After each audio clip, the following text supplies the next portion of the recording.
திருச்சியில நம்ம prime minister Modi அவர்கள் வராரு. அவர் எதுக்கு வராருன்னா இதுக்காக தான்.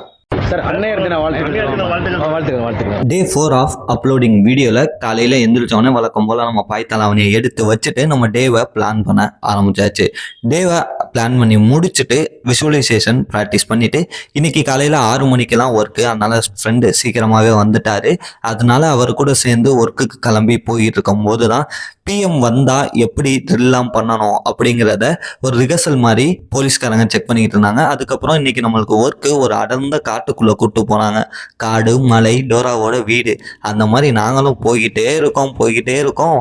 ஒர்க்கு வந்துட்டு போய்கிட்டே தான் இருந்துச்சு. அங்க போன இடத்துல ஒரு கிணறு இருந்துச்சு. அந்த கிணத்துல வேலையை முடிச்சுட்டு நாங்க கொஞ்ச நேரம் விளாண்டுக்கிட்டு இருந்தோம். அதை முடிச்சுட்டு நானும் என் ஃப்ரெண்டும் அவனோட தனிப்பட்ட வேலையை பார்க்கறதுக்குள்ள 8 மணி ஆயிடுச்சு. ஒரு கடையில நின்று ஷவர்மா சாப்பிட்டுக்கிட்டு இருந்தோம். அப்ப சுரேஷ் வந்து வீடியோல அப்பேர் ஆகிட்டு இருந்தாரு. அதுக்கப்புறமா நான் குளிச்சுட்டு ஃபேஸ்க்கு ஐஸ் மசாஜ் பண்ணி முடிச்சுட்டு இன்னைக்கு டேல என்னென்னலாம் பண்ணேன் அப்படிங்கிறத நான் எழுதிட்டேன். முடிச்சதுக்கப்புறம் சாப்பிட்டுட்டு இன்னைக்கு டேவை முடிச்சுக்கிட்டாச்சு.